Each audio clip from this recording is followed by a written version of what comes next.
So I, 17, female, recently did something that everyone's really mad at me about, and I don't know what to think right now. I have been living with just my dad for the last couple of weeks because my mother had to go to LA for an assignment. My mom, 42, female, and my dad, 48, male, got married around the time that they found out that she was pregnant and have been together since then. My mother had never been married before, and I was her first child, but my dad had a daughter from his previous relationship. My half sister, let's call her Dana, 22, female, is pretty annoying and entitled, and we have never really gotten along. My dad never married her mother, and they had only been together for about a year when her mother found out that she was pregnant. They had always been thinking about breaking up when Dana's mother found out about the pregnancy. However, they tried to make things work when it was found out that she was pregnant. Unfortunately, that relationship did not last long, and they ended up breaking up shortly after Dana was born. They did work out a co parenting agreement, and Dana would spend her weeks traveling between parents' houses. About 3 years after Dana was born, my dad met my mother at a conference and asked her out. They started dating, and after 2 years, they got married and had me. My father continued to raise Dana, and my mother didn't have a problem with that. But growing up, Dana and I were never close. I remember my father would try his very best to try and get us to be friends, but I don't know. Neither of us really took to each other. We were a far cry from being half sisters or whatever, and we were not even friends. But that's how it was when we were kids, and gradually even my dad realized that we were not interested in being friends with each other, so he stopped trying to get us to be friends. However, I had a great relationship with my dad, and I was pretty close to him. Whenever Dana was not around, I would have a great time being at home with my parents. I just didn't like whenever she would come over because then she would try to hog all the limelight, and it was easier for her because my dad only saw her on Fridays and the weekends. So it was understandable that my dad would give her a little more attention when she was around because it would only be a short while before she would go back to her mother again. I know she will never admit to it, but there was some degree of sibling rivalry. My father, however, was a good dad to me, and I have to give credit where it's due. And as we started growing up, I started caring less about outdoing Dana or whatever. But I don't think she ever got over that phase because even after she got into college, she didn't stop her silly, childish behavior and would try to put me down for attention. She would brag about the fabulous college that she got into, even though I was literally just 13 at the time and wasn't even thinking about colleges. She would brag about her grades and try to show off how smart she was, even though I was better than her at her age. She would also brag about how much fun she was having at college every time she would come back home for the holidays. I thought it was really weird and unnecessary, and would sometimes make fun of her right to her face, which would really annoy her, and we would end up getting into subtle passive-aggressive catfights. That all came to an end a couple of years ago, though, after her mom's passing away. I think it was a week before she graduated when we got the news that Dana's mother had passed away from a sudden heart attack. It was a really sad event because she was not even 50 at the time and she was just really young. Unfortunately, she had a really stressful lifestyle, and the doctor said that she had been told repeatedly that she needed to get regular checkups, but she did nothing to change things. It was a huge shock for the family because nobody even knew that she had been suffering for so long. Apparently, she had been having heart problems for a long time, but she hadn't told anybody about it. This shook Dana up, and after the funeral, something changed, and it was not for the better at all. It's really unfortunate, but due to the shock of the event, Dana started binge eating and developed a disorder. At first, it was barely even noticeable, but over time, we started noticing the signs. She had been living with us at the time, and it was me who told my father that I was concerned about her. And it wasn't even in a mocking way. I was genuinely worried because she was out of control. So my dad and I did a lot of research, and we decided it was time for my dad to talk to her about therapy and do something about this because things had to change. She was not happy about it in the least, and Dana blamed me, saying that this was just a ploy for me to get attention, and apparently I only wanted to label her as crazy. I honestly wish that was the case because then at least she would be safe from an eating disorder. But unfortunately, that was not the truth, and I really wanted to help her. After a lot of discussion, rebellion, and bargaining, Dana finally agreed to get help because she had ballooned up to an enormous size, and it was absolutely not healthy. So she finally went, and it took several months, but we started seeing improvement in her condition. She had already graduated by then and had been sitting at home because she was depressed, and understandably so. But after almost a year of her mother's passing, Dana decided that she was going to start looking for a job, and she found one within a couple of weeks, despite my personal differences with her. She was actually a pretty good student and had great grades. She got hired pretty quickly. Within a few months, she was out of here. That was literally just half a year ago, and I expected her to stay in her own apartment after that, but for some reason, she decided that she didn't want to live on her own anymore and wanted to move back. I had no idea why she thought that it was a good idea, especially when she could afford to live on her own. But she's unpredictable, and my dad had started coddling her ever since her mother passed away, so he said yes, without thinking twice. Unfortunately, my parents and I had also moved out of our old house a couple of weeks ago and moved into a new house that we had bought because we didn't want to pay rent anymore and wanted something of our own. We hadn't even fully finished unpacking yet, but my mother had a huge work opportunity in LA and she had to go. She left within the first week, and my dad and I did all the unpacking. Our new house has 4 bedrooms. One was supposed to be mine and one was supposed to be for my parents, and the other 2 were meant to be for guests.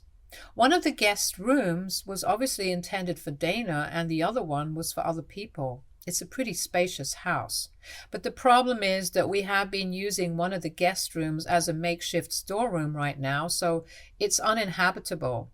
And the other room that's empty doesn't even have a bed yet. Our previous house was already pre-furnished before we moved in, so we didn't have to buy a lot of things.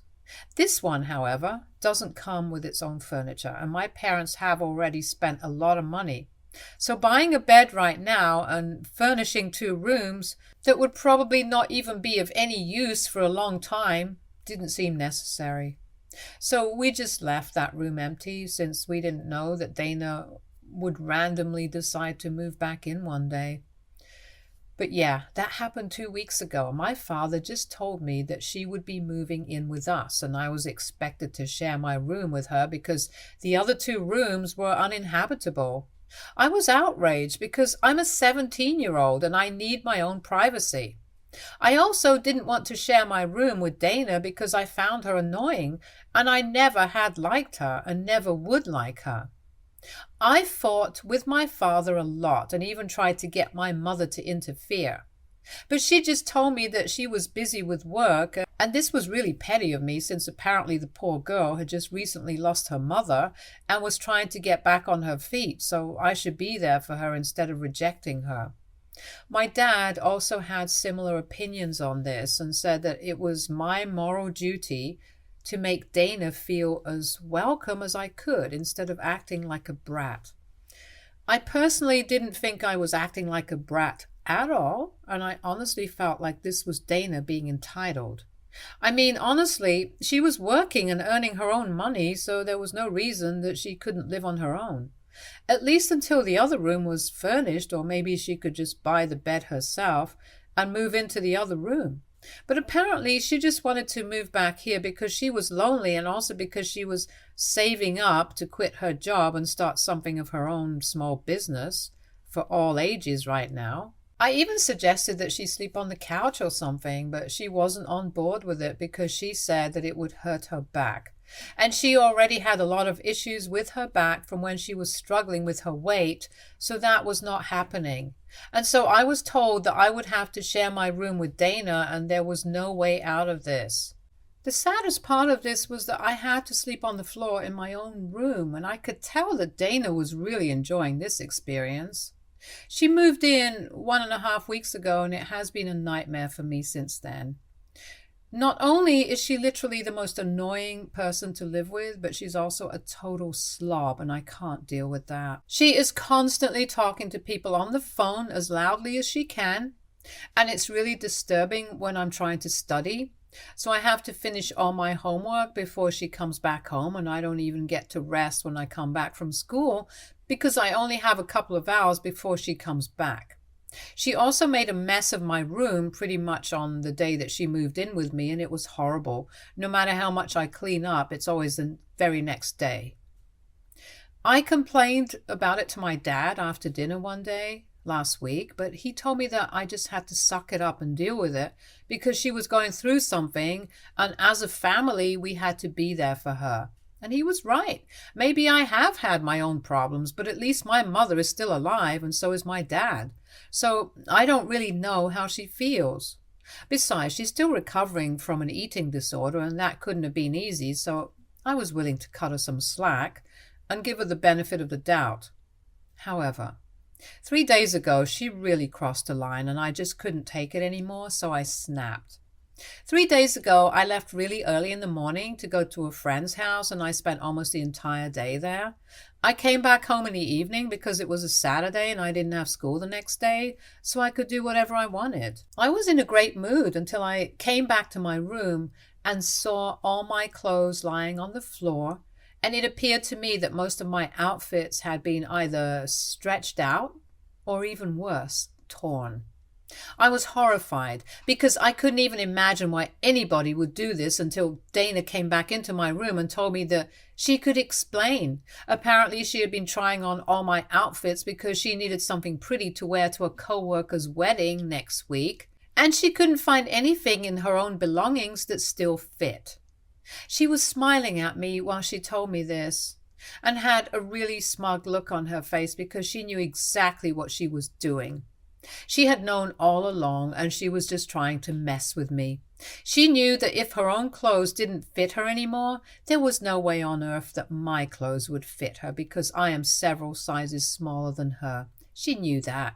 But it didn't stop her from trying on all my clothes because she knew that it would pretty much ruin them or tear them, and it would become all loose and weird on me after that.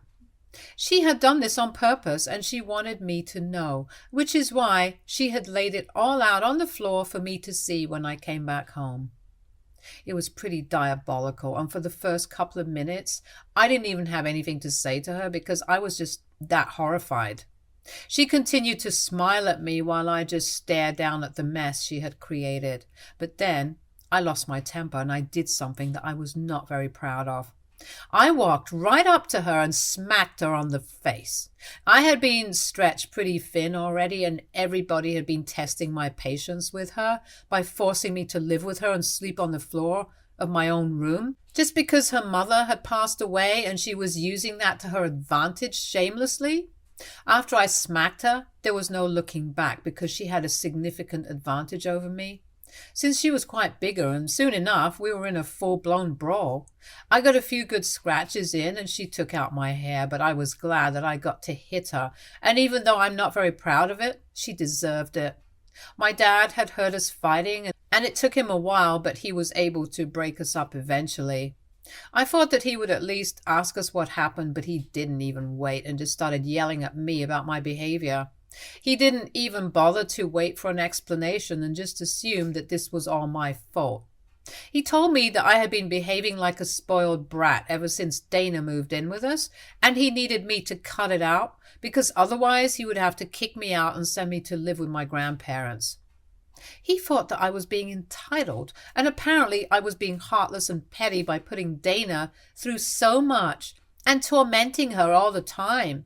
He was saying all the right things, but to the wrong person. I was so disappointed and hurt that I didn't even say anything to him. and just let him yell at me while Dana enjoyed the show. It was extremely disappointing for me because I had always firmly believed that my father loved the two of us equally and would never pick sides. But as of now, Dana was using her trauma from her mother's passing and the eating disorder to seem like a victim and was shamelessly milking it just to get me in trouble. Let me just remind you guys that this is a 22-year-old woman with a job that we are talking about and not some 15-year-old with unsolved issues. She knows exactly what she's doing, but I don't know why she's doing it. I was really hurt and upset, and after my dad was done yelling at me, I grabbed my phone and stormed out of the house. Nobody tried to stop me because they knew that I didn't have anywhere else to go, so I would be back in a couple of hours anyway. And they were right. I didn't have anywhere else to go, so I decided to go take a walk in the park.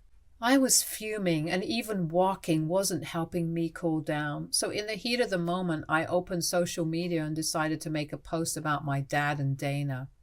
As soon as I started typing, the words started flowing out because I was really very upset about all of this, and I didn't have to think much about what I wanted to say. I told everybody in the post about how my dad had been behaving and how my mother also seemed to be on his side because they believed that Dana was some long-suffering figure and deserved our sympathy. But the truth was that she was only using her mother's demise as a cover-up for her own terrible behavior, and it was disgusting, but it was exactly what she was doing. She was just so good at it that people were finding it hard to deduce that she was actually just putting on an act to show people how upset she was, and then she could get away with anything she wanted to do. And for some reason, she was using our parents' sympathy for her to make my life a living nightmare. I don't know why she was doing it, but I did know that it was working. And I couldn't take it anymore because it was downright torture for me now. After typing it all out, I posted it and then decided to walk it off. I think I must have been walking for about 2 hours and my phone has switched off, so I had no idea about what was going on behind the scenes. After I was done walking, I started heading back home to face the music. I knew that I was going to get yelled at for the post, but I didn't anticipate that my dad would threaten to kick me out. The second I walked into the house, my dad and Dana started screaming at me about where I had been and demanded an explanation for what I had just posted.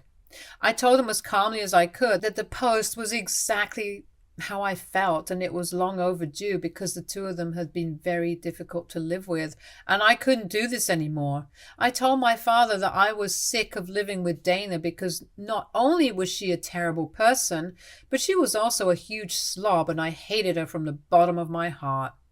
At that point, Dana started crying crocodile tears, probably just to get me in more trouble, and it worked. My father started yelling at me like crazy and said that I owed her a huge apology, and it had to be a public one, just like my post had been.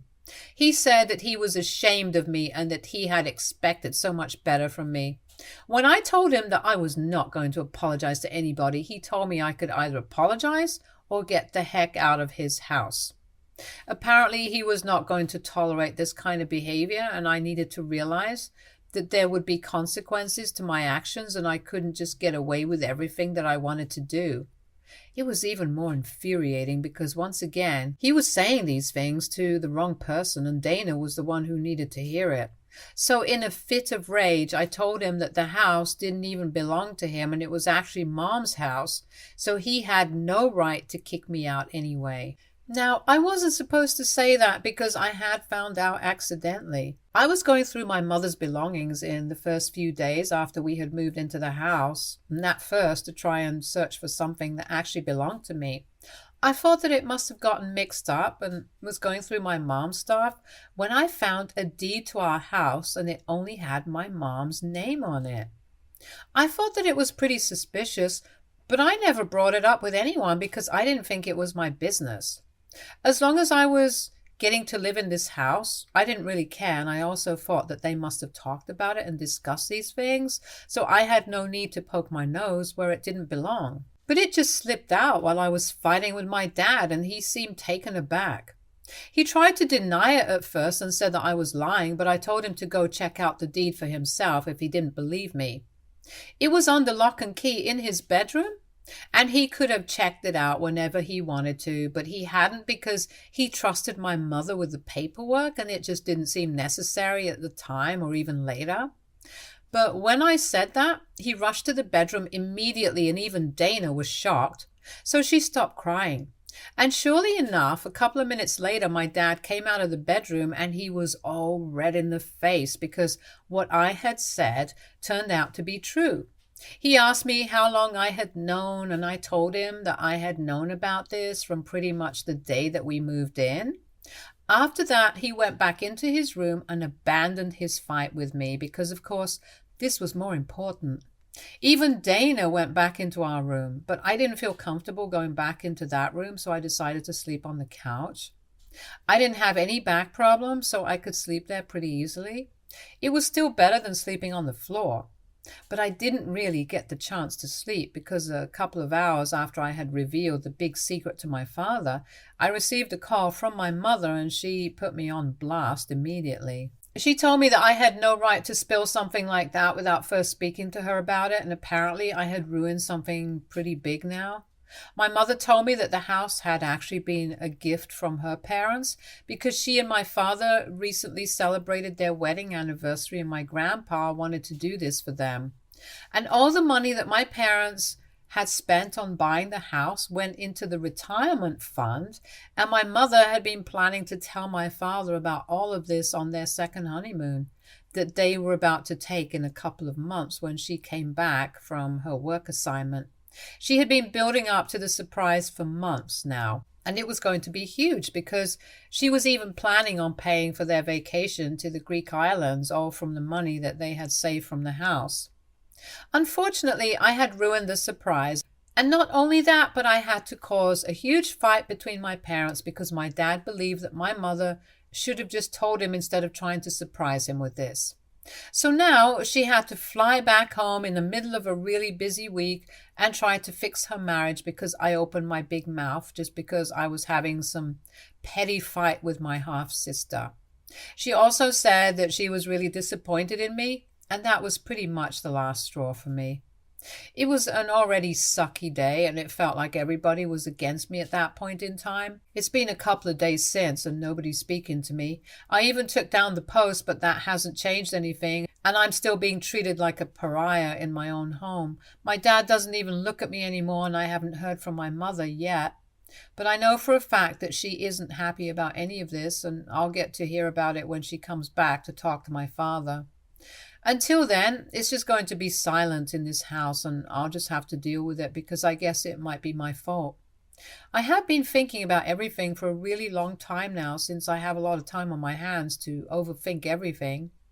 And I don't know, I just feel like I could have avoided a lot of this if I had dealt with things calmly instead of trying to get back at Dana. I don't regret the fact that I attacked her when I saw what she did to my clothes, even though it seems pretty insignificant now. But I do have some regrets about the post that I made because I shouldn't have dirty laundry like that. That was unnecessary, and I guess I screwed up somehow. But also, after the way that I had been treated for weeks, anybody in my position would have lost their mind and snapped. I don't even know if I should apologize at this point or not, or even if it will make a difference to the situation. But nevertheless, AITA for making a post attacking my dad and half-sister because they were forcing me to share a room with her? Update 1. Hi, thank you guys so much for all the supportive comments and messages. I'm really grateful for all of it. And yeah, that really helped me make sense of things. And I'm doing a lot better mentally right now. I guess the fact that things have been sorted out with my parents also helps. It's been a week since I posted, and a couple of days after my post, my mother returned and we decided to have a family meeting and finally clear the air between us. Interestingly enough, that was done at a time when Dana was not at home, and even more curiously, it was my father who suggested that we do it when Dana was not at home. So they took a day off of work and waited for her to go to work, and then we decided to talk. It was kind of uncomfortable for me, But I shared my feelings with them, and everything that I said here, I told them. They actually seemed to understand, which I didn't think was possible, but they told me that they could understand where I was coming from. And then my father told me that after the huge blow up that he had with me, he decided to talk to Dana about certain things, and he realized that everything that I had said was true, and he had been a fool all along. Apparently, she had been laying it on thick and had been trying to manipulate him against me after our fight. He didn't understand what was going on, but she kept making up stuff, and after a certain point, even he knew that I was not capable of doing such things, and he could tell that something was weird. Once he figured out that she had been trying to play us all, he decided that he could no longer trust his gut about this, and decided that he was going to talk to us in person. My parents had already sorted things out between them, and they were okay with the deed and the retirement fund and everything. So this is the only thing that we actually had to discuss.